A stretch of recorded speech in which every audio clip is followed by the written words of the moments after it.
everyone, and welcome to another episode of the Blue Sedition podcast. I'm your host, Nate Brady, alongside my co-host. I am Mike Smith. Hey, I'm Mike. back to share the news with you. We're back. It's been a month. We went on a little hiatus. I mean, we were still on our socials. If you follow us on Blue Sky, we had a short or two come out on the YouTubes, and a lot has happened in the last month, which isn't shocking if you've been alive since 2015. Yes. And longtime listeners will recall that we complained that every week feels like a month or two in this world. And this month that we have been absent feels like a couple of years worth of news has happened, from the Charlie Kirk assassination to I there's so much floating around in my head I can't even. Trump sending troops to every Democrat major city in the United States. I guess that's a thing but that's good, right? Like we have troops in Chicago now, in Portland, in DC. I mean, that's good, right? Just the National Guard just roaming the streets. Is that not good? Yeah, it doesn't seem great, good, guys. No. Very Gestapo vibes. And just very secret police type stuff going on. It's really unfortunate because the trend in all of these places is that crime is down and has been down. And I don't know if you saw JD Vance maybe yesterday or the day before. A reporter basically asked him, what's the justification for this when crime is down? And he's like, well, no, crime isn't down. It just wasn't reported because they were so overwhelmed at the bureaus that report these statistics that they just didn't enter anything. Yeah, it's very telling that they're living in an alternate reality. They'll yell any lie that they can to further their goal, which is basically a military takeover of the United States. It truly is scary, and they're going to use the fact that the trend continues to go in the right direction. They're going to use the fact that because of the National Guard being there, that's what has caused the result, when in reality we were already trending that way, and they're going to use that as the justification to invade more cities. I don't know if you saw Trump today was talking about taking the World Cup away from Boston because he doesn't like the mayor. He was talking about taking the Olympics away from Los Angeles because how he feels about California. Well, he doesn't have any say over that. Neither of which he can do, sure. Yeah. But it's like him claiming, never mind. Okay. So then let me ask you this: can he kill Venezuelans off the coast of Venezuela, 1,400 miles from Florida, if he feels like they might be members of a drug cartel? Can he do that? I don't know the answer to that. My guess is the answer is yes, with a bunch of asterisks. I remember a time when certain Democrat presidents were, drone striking people without any habeas corpus or anything else either. So there's some precedent for that. Yeah, the answer I think it's good? No. The answer is he probably can't do that. But he's doing it anyway. And really? He's doing it anyway. And just today, there was another strike, which now I think the total is 27 Venezuelans. At least 27 people have been killed from the Trump administration's coordinated attacks on what they're calling narco-terrorist networks. With no due process, no transparency, no proof provided, just we've killed these 3 people on this boat. And here's an image. The caption says it's from September 15th, and shows the U.S. military strike on a boat that was allegedly carrying drugs from Venezuela. Now, again, I just said it. These drone strikes are happening about 1,400 miles from Florida.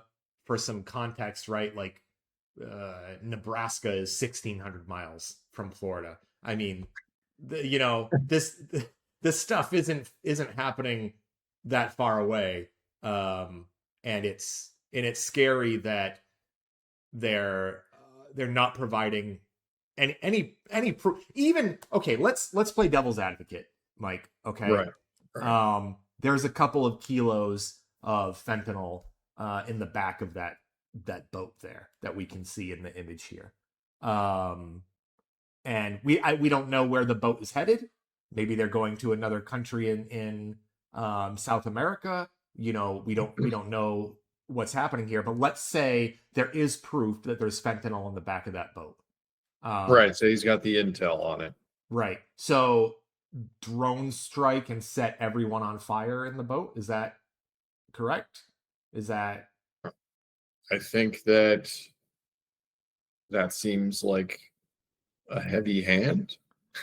so? Like if you know the boat's there, I mean, just deploy the Navy and like go on board, seize the drugs, and then, I don't know, send them to the jail of your choosing.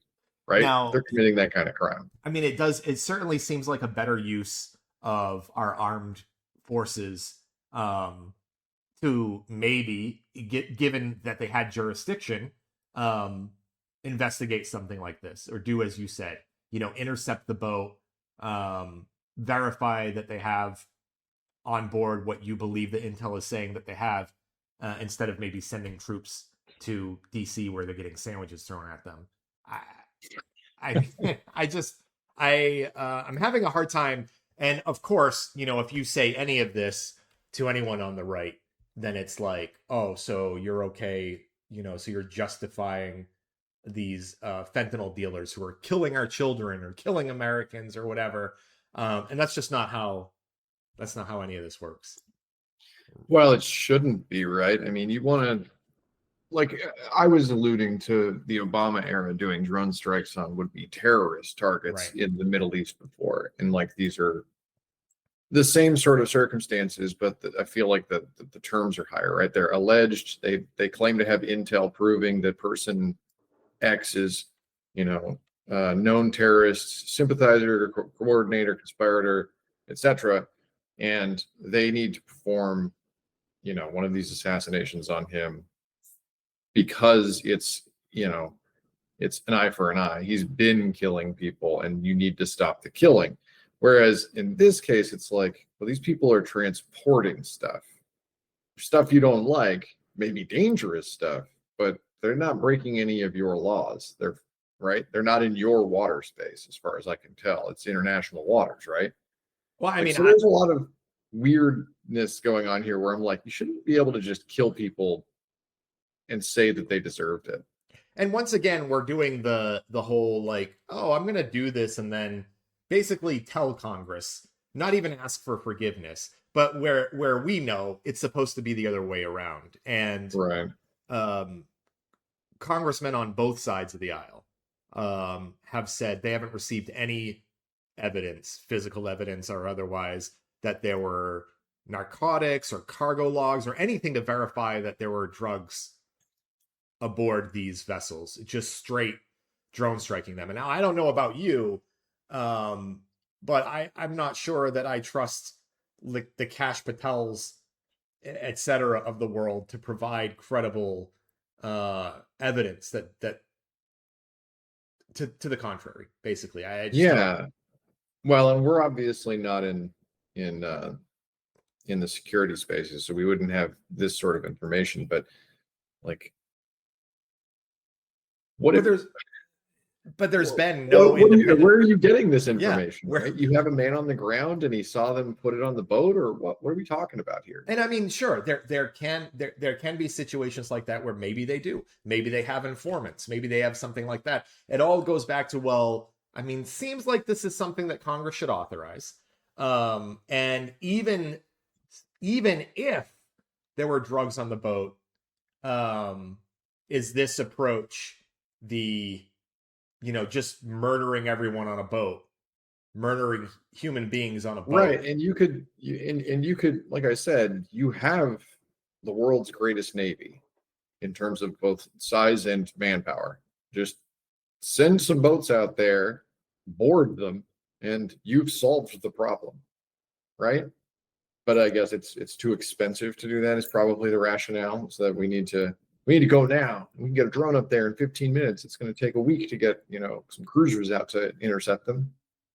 And I think it's also important to talk about what Pam Bondi said the other day. Never true. It's which- never important to talk about something Pam Bondi said Well, because it's a lie. I don't know what she said, but it's a lie. Well, this is just concerning. And Pam Bondi said publicly that she was going to take the same approach on Antifa as they're taking right now with the drug cartels, referencing that recent military action on Right. these So that alleged- tells me that this is probably also made up. This doesn't, because Antifa isn't a real thing. So these Right. guys where they claim that they have like drugs aboard, it seems like you probably just made that up because you wanted to kill some Venezuelans. And well, so now the concern is, it feels like every time they're testing the waters, they're dipping their toe in the waters, see how much they can get Yeah. away with it. They're getting away with it. No one's going to stop them now. You would think the first time, the first 3 people they murdered, there'd be like, okay, now we're up to 27, and they're like, oh, let's just keep going. No, who's stopping? Who's going to stop us? It's Chuck brown Schumer? people. I mean, yeah, the people in America, white folks in particular, aren't going to care about nameless brown people murdered on a boat under the pretext of saving America from the drugs they're bringing in. Nobody's going to care about that. That's the problem. And like you said, they're towing the line, and they're going to keep moving these sorts of actions closer and closer to American shores, closer to the border, and keep getting away with it as a rallying flag for their voter base of we're doing it. We're doing the thing we said we were going to do, and we're being successful. I would make a prediction that if we stay on the course that we're on right now, that before these 4 years are up with Trump in office, we will be drone striking illegal immigrants that cross the border on our side of the border. We will be drone striking people. I mean, the only lucky thing about that is that the border is so massive that I doubt that would be very effective in practice. But I mean, it's not great that that's the direction. I mean, yeah. My counterpoint to that is the ocean's pretty massive too, surrounding South America. But here we are. Yeah, but this looks like a tanker, and it's moving at like 20 knots. It's not going fast. Yeah, I'm not sure. I'm not sure if that's no. I mean, if it only killed 3 people, I don't know that this is a tanker. I don't know what kind of boats these are that we're picking off, but it's bad. In any event, it's bad, man. So what do we do? What's the next steps here? What's how do we stop this? Seems like somebody in Congress needs to step up and say, maybe you can't do this. Yeah. I mean, what we do is, as American citizens, is we keep protesting as much as we can, just stating loudly and boisterously to all of people who are not paying attention that we don't stand for this. The public opinion on a lot of these things is not going the direction that Trump wants it to.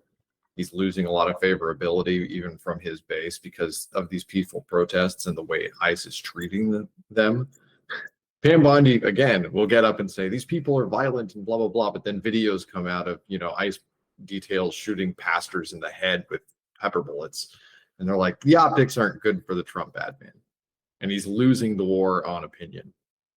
Yeah, and I'm not sure that matters to. I mean, if you're the president in his final term, probably in the final few years of his life, I can't imagine the optics are important to you at this point. Yeah, but then I don't know what his goal is, right?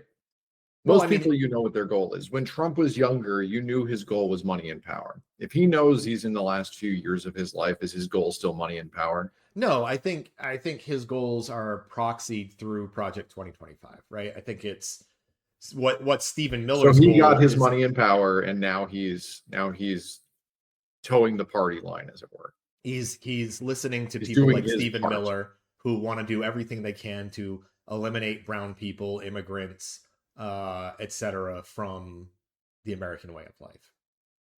That just seems like I don't see any other. I mean, there are certainly things that Trump is still doing that head toward that money and power thing we talked about, the crypto scams, all these other business deals that he's doing. He wants Trump hotels in Gaza, all of that nonsense. So he's certainly still doing all of that. But now but he has white supremacists, Stephen Miller and Project 2025 authors constantly in his ear.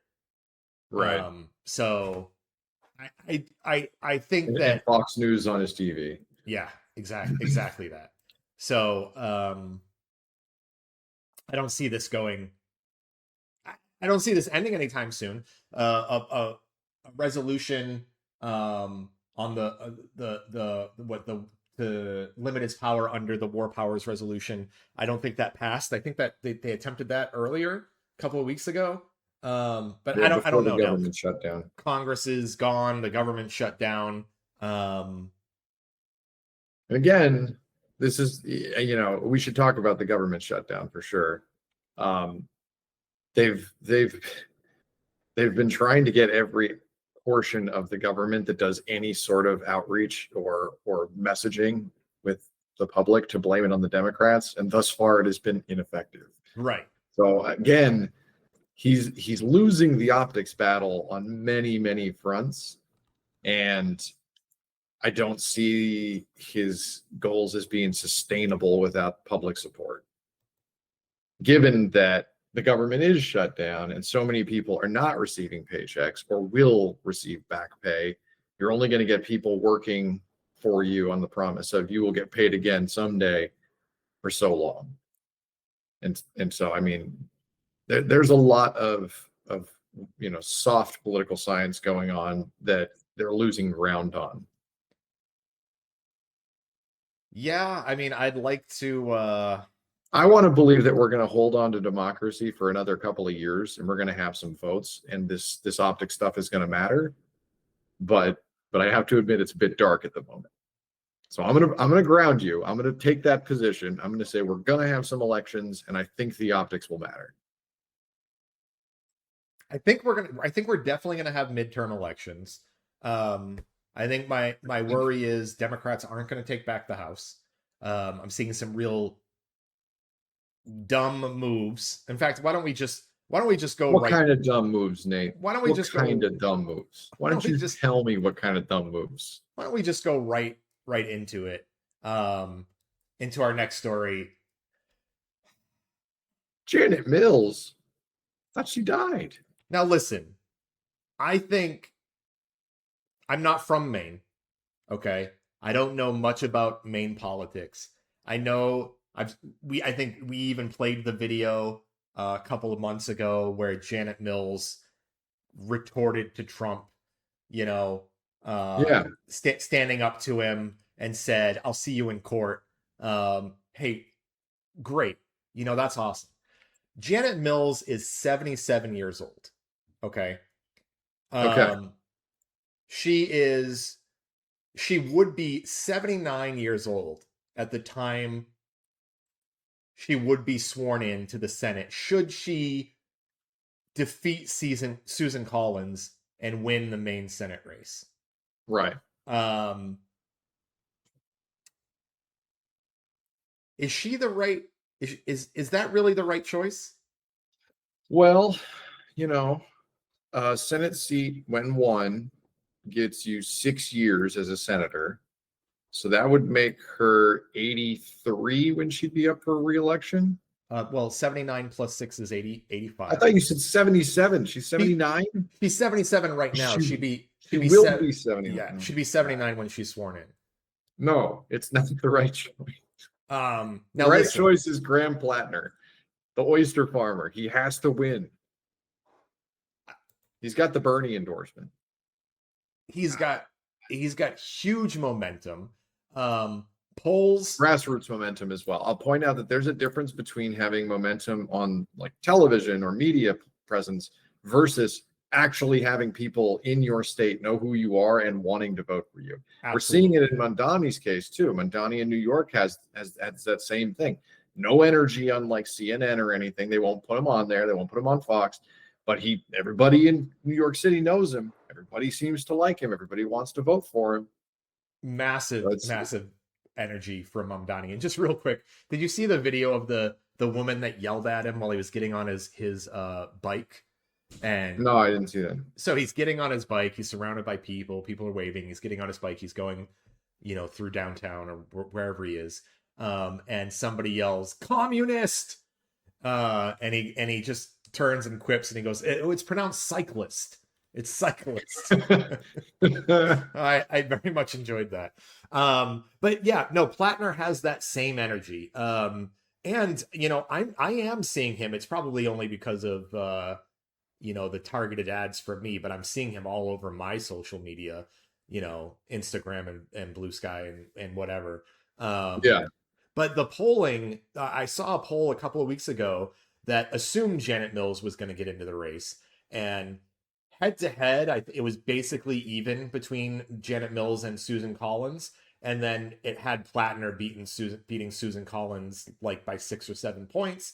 And that reminded me of, I don't know, polls that came out in late 2015 that had like Bernie Sanders beating Donald Trump by, a much bigger margin than now. Granted, it's still a lot of polls still had Hillary Clinton beating Trump, not by as big of a margin. And a lot of those polls ended up being wrong because they underestimated the groundswell and kind of grassroots energy that Trump had as well.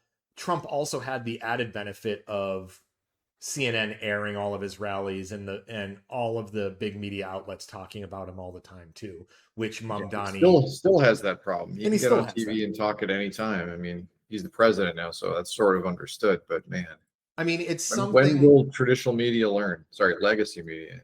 Yeah, and you're exactly right. I think I shared today with some expletives on Blue Sky that GQ magazine did an interview with freaking Nick Fuentes.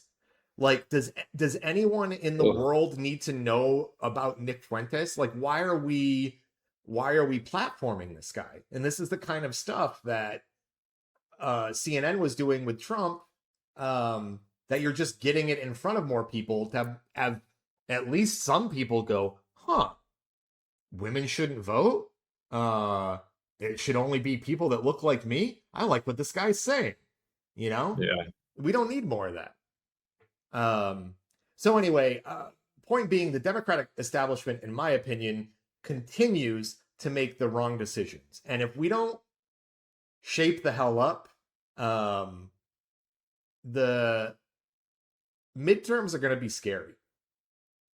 Where I feel like it should just be massive swings for the Democrats at this point. It should be, and it should be of the variety that we're talking about here. These people who are also upset with the Democratic norms, because facing facts, Chuck Schumer and leadership in general in the last decade have been flaccid in the best of times and then downright counterproductive in the worst. Like it's not a good look, and it's disenfranchising Democrat voters. It's certainly disenfranchising independent left-leaning voters. We've seen fewer and fewer people turning out for votes on Democrats in elections that matter from the middle. And it's because of this, I'm going to keep trying to go to the middle messaging that they do. It actually turns people away. They just don't vote. Right. Exactly. They're like, I'm afraid that I'm going to lose the vote of this guy who has always voted right and called himself an independent. So I'm going to alienate the ones who sometimes vote left by trying to be more like the right guy. It's not good messaging. It's a bad strategy. Absolutely. James Carville has ruined the Democratic Party. Oh my God. So it takes us to, now we have, I mean, you look at Chuck Schumer and Adam Schiff and those guys, and I just have to wonder, I mean, are they scared of Trump, or are they kind of, there's only two options in my mind. You're scared of Trump, or you're kind of glad this is happening and you like some of it. I mean, what's the other option? Yeah, I think that there's so I ascribe to Hanlon's razor. Never ascribe to malice that which can be satisfactorily explained by incompetence. So I honestly, I see what you're saying, and the skeptic in me definitely feels that, but I just think that they're playing a different ball game and losing at it. Like, they think that the right strategy is to try and court these middle voters, a third of whom vote right no matter what, and alienate themselves against their far left constituents.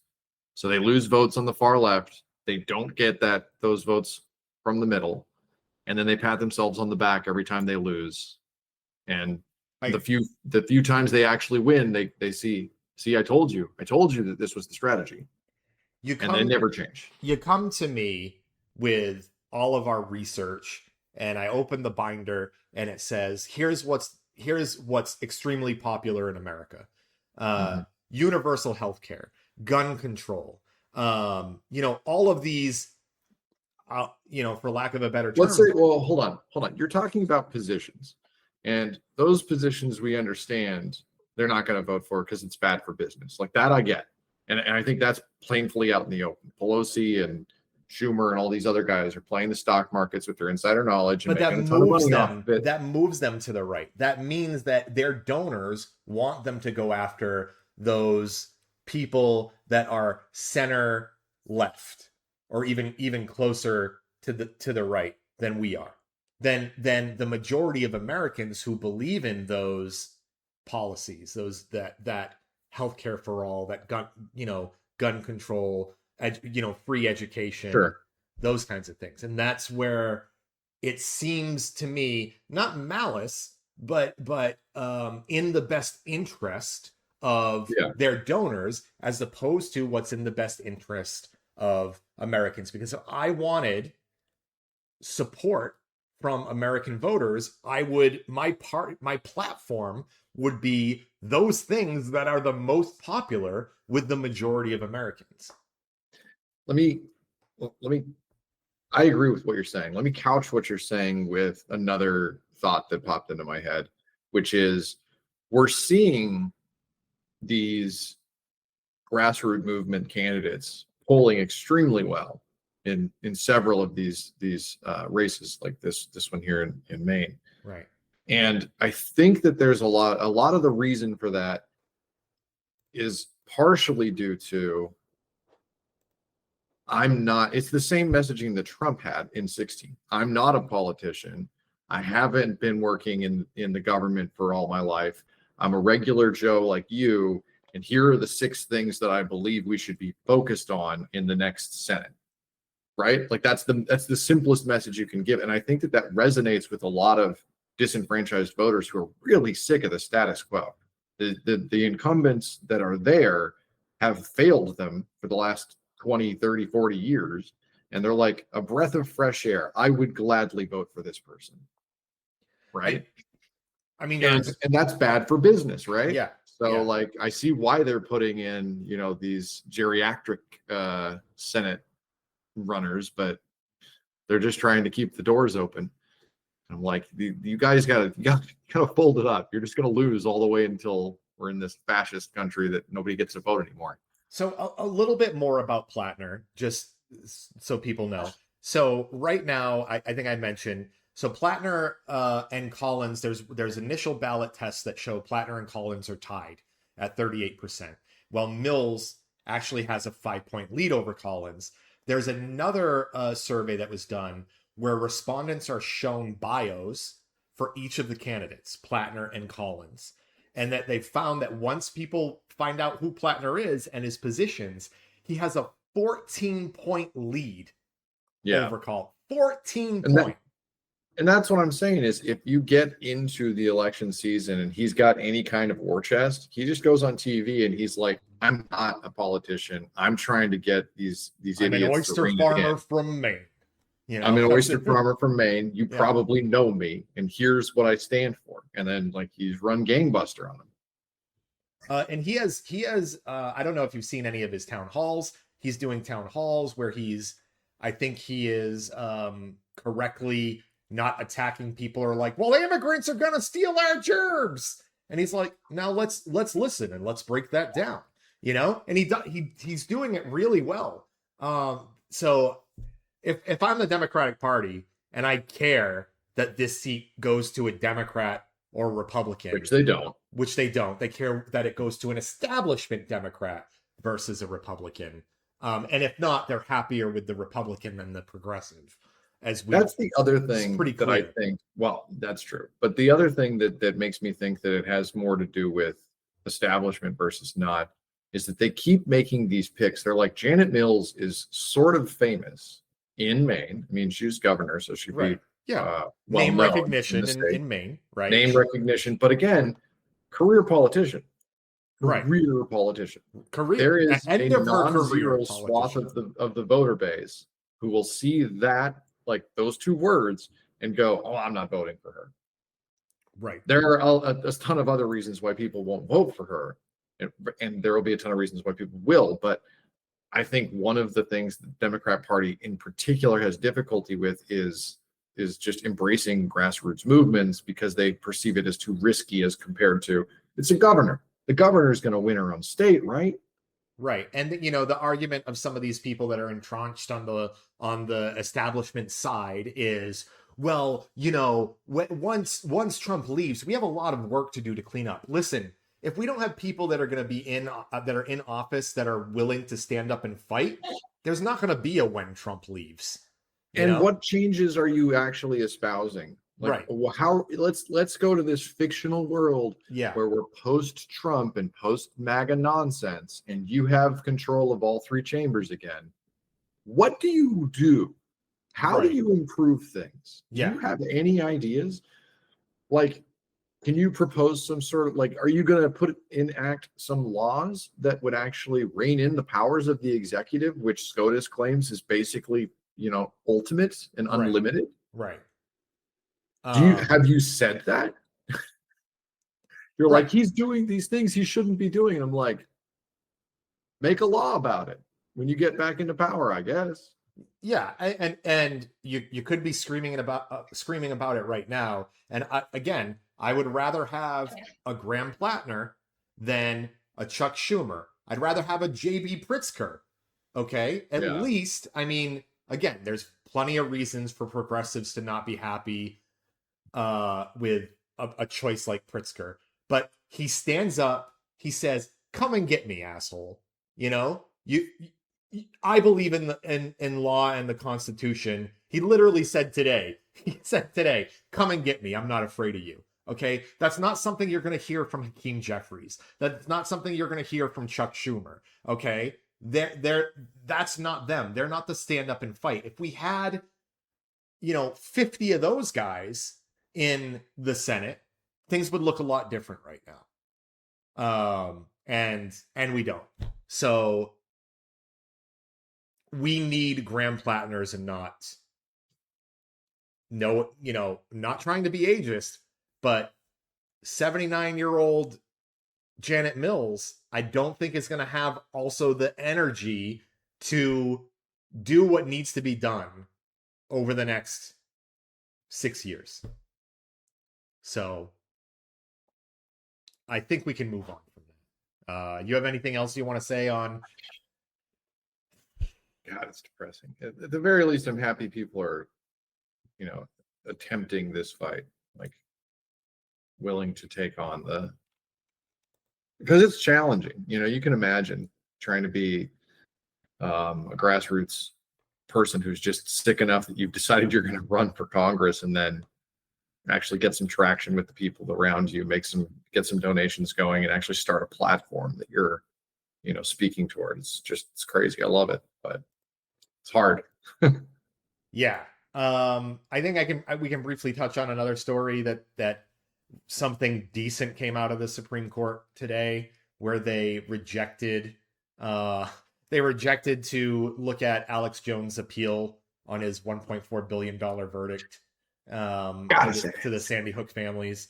So not that I really think the families are going to see much or any of that money, but the continuation of the liquidation of his organizations and his assets to help pay for this, I will enjoy. I think Yeah. I don't remember. I remember the Onion had purchased InfoWars, and then it had stopped going through, maybe because of appeals processes. Now I don't know where that stands, but Yeah, so the Onion failed earlier in an attempt to acquire InfoWars through bankruptcy auction. Okay. And then, but I'm just reading this now. According to Jones's lawyers, there is a new attempt underway in Texas state court, given the outcome of the Supreme Court not taking up his case. So I think that they thought that they might have had an out with SCOTUS. And when SCOTUS didn't take up the case, they're like, okay, we really have to start selling things. Because they're in bankruptcy, and eventually, if they don't actually make good faith like payments or like actions against that bankruptcy, then it just gets seized. Like the Sandy Hook families will just take them. Like they'll get the access, they'll get the keys, they'll kick them out of the building. Like so they have to do something to try and cobble back any of the protections afforded to them under bankruptcy law. So that's great news. I'll continue on the great news trend a little bit more. WAPO is running out of readers willing to pay. I have to be honest. Even if it's a rag that I like paying, that I like their reporting on, I don't understand paying for news, just regular news. I mean, it's not like WAPO is coming out with these insane investigative journalism pieces and then paywalling them. I'm just talking like if I want to read news about what happened at the Pentagon earlier today with Trump, I can get that 500 different ways. Why would I pay for a subscription to WAPO for that? Well, so there are a lot of reasons, but Okay. mainly it's a legacy reason, as I understand it. So you would pay to read the news from credible, record of the day, so that you knew that it was factual. You knew that they had some stance on that. Yeah. For the last, we'll say 100 years, but probably not quite that long, there has been an upswing in quote unquote credible news sources who have tried to launder themselves amongst those other more credible news sources, like in years past, the New York Times or the Washington Post or any of these other establishments. And at first, they would run news stories without slant and become the paper of record alongside their sister's paper of record.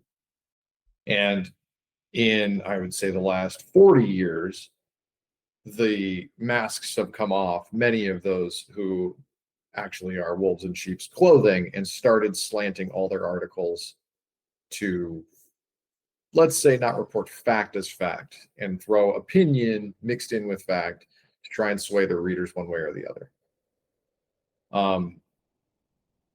It's hard, especially, I mean, okay, WAPO aside, I don't care about them. They were bought by Jeff Bezos, and they were basically given a mandate of write things that are more right-leaning. That's the only way to make money, and they're bleeding money, which is good objectively, because that's just wrong. Is that go woke, go broke? Am I doing that right? It is. Okay. It is. Okay. But my concern is that, as we're seeing from the Trump administration time and again on all of their mouthpieces, we're in such a post-fact reality at the moment where it doesn't matter what I say, as long as I say it with conviction and I get my people to believe me. Right. And in years past, newspapers had the gumption to write, Trump lies about blank, Pam Bondi lies about blank, and they would put it in the paper that you are a liar, come and bite me. Right. With these establishment legacy medias like WAPO being purchased by the billionaire class and basically being turned into something that's not distinct from those other news sources that ended up being the wolves in sheep's clothing. They blur the line between the paper of record espousing fact as it was witnessed versus the post-fact reality people who just write whatever they want to write about. Right. Yeah. And they parrot the lies of the administration. Right. So on the one hand, I'm clapping for WAPO's demise. On the other hand, we're losing credible sources of truth, and society can't tell the difference between fact and fiction. A hell of a time. You and I know this. You and I know this firsthand. We get a lot of our news online, right, from social media, from word of mouth, from articles posted from trusted news sources. Right. And so sources that we trust. The news sources that we trust. And we have lists of them on our Blue Sky if you want to see. But that list of credible news sources is becoming smaller and smaller, and in many cases less and less credible as time goes on. And it's becoming difficult for anyone to tell what the reality is anymore. It's true. We were talking about the reporting on the Venezuelan ship that was drone struck. You know, there's no hard evidence. There's no journalistic digging. Right. And so all we have is the word of people in the administration that this was a drug cartel, a narco boat, or whatever they called it, and they had to be eliminated. Right. And that's all the public will get to hear, because nobody in WAPO for sure, but in any of the legacy outlets will say, prove it. Yeah. Are you going to put in the headline that the Trump administration assassinated, Venezuelan boaters, and then in the subtext be like accused of crimes that was never proven? That's the way you have to come at that, but nobody's going to do it. Right. It's going to take like a Marissa from the Handbasket, or one of these other small investigative journalists that we follow to get to the bottom of it, to get to the truth of it, because it's no longer going to be the WAPOs of the world that are going to do that. I think, and this is again me playing the optimist, but I think that there will be a post-Trump, post-MAGA democratic America someday, hopefully soon. And I think that from this, we're in a great turmoil in terms of news sources right now. And I think that from this, we will see many of the names that you just said and others come out as pillars of journalistic integrity, willing to report hard facts as they're known, as opposed to, the alternate reality that everyone sees. I think Handbasket is great. I think ProPublica is great. And I think that these people, these organizations are going to see a groundswell as people look for what is factually true, given all the horse shit I'm being shoveled by everyone else. Exactly. I got to tell you, though, you've caught me. We used to joke in the beginning of our podcast during the run up to the election last year that we were very swingy emotionally. We had our good days and our bad days, and you caught me on one of those days where it's very hard for me. I'll give some context here. Last night I was scrolling, or my wife was scrolling on Facebook, and she showed me a video. And at first glance, I was like, holy shit, that's crazy. And she's like, yeah, I can't believe it. And she scrolled past, and I was like, well, give me that. And I took the phone and I scrolled back. Now, because we're in tech and we're very, attuned to all of the new AI tools and everything that's coming out. Yeah. I looked to the right and the bottom to see, can I see the Sora logo? Because it pops up on the right, and then it pops up on the bottom, and then it pops up on the top. And it purposely does this watermark to kind of prevent what we're afraid is going to happen, that it's already happening, is that they're going to produce very realistic videos that look real, and that no normal human being is going to be able to discern them from a real security cam footage or whatever. And then I saw it, little pixelated, right when the logo would come up, they blurred it to blend in with the background Wow. color. And then I saw it on the bottom and I was like, this is AI. But she never would have known that. The Right. majority Yeah. of Americans won't know that. And we're going to get to the point where that watermark gets removed. There's going to be other models that are going to do that. So my worry is Well, we're I, I was just gonna say, like, what's to stop, a Sam Altman from being like, if you pay me enough, I will get your Sora video to not have the watermarks. dude, Like, that's the capitalism end goal of that's in these. their roadmap guarantee. If that's not in their Oh yeah. roadmap, I'm strike me down, because that is literally, I guarantee you, a premium feature coming soon. Remove the watermark for, if you're a pro, they have like a $200 a month pro account. It's probably already allowed in that one. But nonetheless, there are plenty of video editing tools that make removing that very easy. Right. There's other ways. At least like you said, it makes it so hard to discern that you have to have a really critical eye for it. Right. And And most consumers aren't going to have a critical eye when they see, this rage bait AI or whatever it is that just gets the dopamine kick for a second. we Then they talked move on about- and they think that that's real. Right. We talked about this, I think our last show or the show before.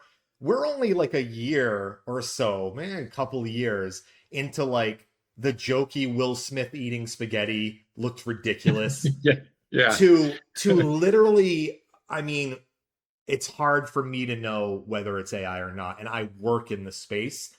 Now, where are we going to be in 3 years during the next presidential election? I mean, every single opposition, dark money, whatever it is going to be looking at ways to put out damning video evidence of your opponents that is going to be impossible to discern from reality. And unfortunately, without a paper of record, the only shield to that is the candidate saying that it's fake news, Right. which again plays into their playbook because they've been shouting fake news for years. Yeah.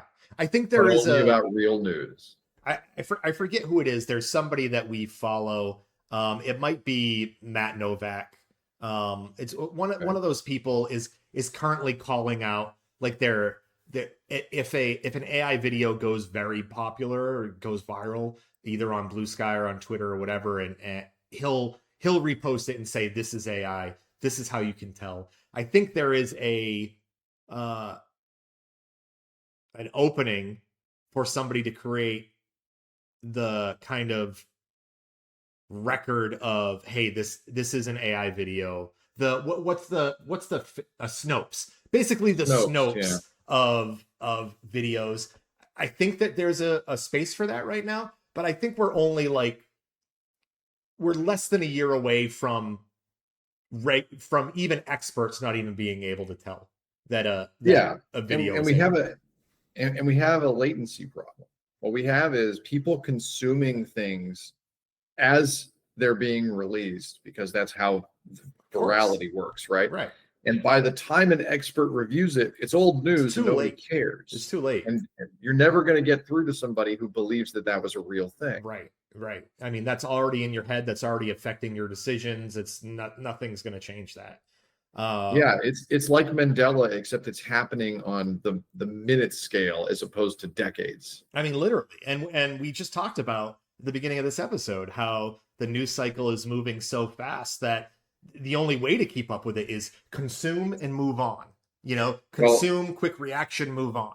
And they're banking on that. That's one of their key plays. I think that there was a leaked memo from, I believe it was Stephen Miller, but maybe I have that wrong. But it was his flood the field game plan, where he doesn't really care what the news is as long as you're just making news every second of every single day. He went on TV last week and said that the president was basically a god, and then sat in dead silence on the air for 10 solid seconds while the guy looking at him just like, right. The fuck did this guy say? And then he just didn't back down. He's like, did you mean that? And he's like, yeah, I meant that. And we're like, what? Okay, there's one more story I just wanted to touch on that I don't know if you put it in the show notes, but I'm going to. You love Hitler. What? I think if you're a regular listener to our show and one of our followers on Blue Sky, you won't be surprised by any of this. But there was young Republicans leaked Telegram messages. A couple of the groups throughout the country were worried that their Telegram chats got leaked, and they did. And some of these messages are exactly what you would expect, from the "I love Hitlers" to anti-Semitic stuff to Trump third term to gassing the opponents, all of that stuff. And we didn't get to go on the air. We could have. We didn't get to do a podcast after Charlie Kirk died and talk about kind of his effect on up and coming Republicans, that kind of college level, even pre-college level, adolescent teen boy, and what it means to be a Republican. But people always, the people that are on Charlie Kirk's quote unquote side would say, you never listen to the full context. And these people have. They understand the context. These young Republicans they chose the Republican side for a reason. And I don't think that if you saw leaked messages of Democratic Socialists for America, youngsters, I think you would see them talking about how do we get healthcare for all Americans? How do we stop this this race baiting? How do we stop this attack on immigrants in our country? I think there's a huge juxtaposition here. I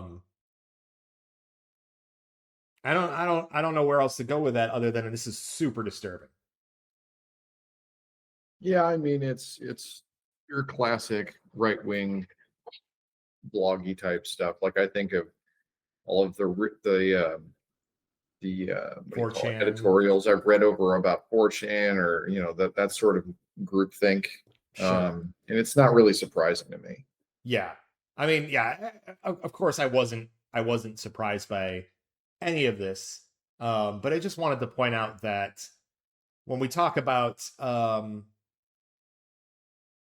how these youth groups are popping up, we need to be mindful that it's a lot of this, because these are still kids, and they're being who are easily manipulated. For sure. I see it a lot actually when I drop my kid off at school, especially during election season. But a lot of these kids, and I'm guilty of it the same way. I was going to say the same. Yeah, I know where you're going. But I will say that the one thing that I think I've seen from my experiences, and that'll your results may vary, is that the kids. Okay, my kid. I'll speak about my kid. I teach him about empathy and like relating to other people, and like, how do you think that they feel about that? How would you feel about that if you were in that situation? And that sort of mentality. When I see the kids who are like pro-Trumpers in the run up to the 24 election, they were football fans. They were, my team's going to beat your team. I don't care how you feel about anything. I don't know how I feel about anything, but my team, the red team, is the best and they're going to win. And neener to you. Like, that's the takeaway ostensibly. Right. And it's just it's just kind of funny to see that juxtaposed on children, where you're just like, yep, that's American politics. I see it. The left wants to try and help people and the right wants to win. And I think that the right now is being manipulated by a grifter who can ride that wave to money and power. Your team won. You're the best. Congratulations. Ignore the fact that I have, made myself several $billion richer. You guys, you're the real winners. and then you get 4 years of waving flags and Right. calling the other guys, names in your telegram. Right. No, great point. I guess one more note to end on is, did Trump win the Nobel Peace Prize? No, he Okay. did not. So blowing up people in Venezuela, sending troops into your own, countries, cities. That wasn't it. That wasn't it. And Okay. the funny thing, I saw this reported this morning, and I just wanted to talk about it a little bit, is that the right has like lost their mind about it. They're like, he deserves it. He's basically ended the war in Ukraine, and he's ended the war or the genocide in Gaza. They don't call it that, but I will. And I'm like very quick to point out and be like, candidate Trump in 2024 running up to the election got on the phone with Netanyahu and begged him not to make a ceasefire deal with Biden because he was afraid that it would, or not with Biden. Yeah, with Biden. Yeah, with Biden. He was afraid it was going to help Harris's numbers. Right. He's like, I don't want peace. No peace in Israel or Just Gaza kill more because it helps people my until opponent. yeah, Just exactly. keep going. Just keep going, and then you and I will work a deal, and it'll be great for everybody. A sign of And the same was true in Ukraine. Like he wanted stuff from Putin, and when he wasn't getting it, he's finally decided, like, damn, I actually have to help Ukraine. Fuck. Yeah, He's and just by the so way, self-centered, and it's so funny that they won't give him an award for something that he didn't do. I love that he's going to go to the grave, and I beg that his last thought is, God damn it, that black president won a Nobel Peace Prize, and I couldn't. I love it. Yeah. Okay, that's a great place to end. Trump does not win the Nobel Peace Prize. So I guess that still has at least some credibility for now, unlike the Medal of Freedom that we're just doling out to like Rob Schneider and whoever the fuck now. Yeah. So, well, the Nobel Peace Prize is awarded by not America, so it can be a little, yeah, concerning. It can pick its candidates more discerningly. All right. Hey, we finally got an episode in. We're gonna try and get back on a regular schedule. Mike, do you have anything you want to add before we end today? Like and subscribe. Leave a comment down below. It really helps with engagement. Thanks. Do that. All right. Thanks, everybody. Until next time.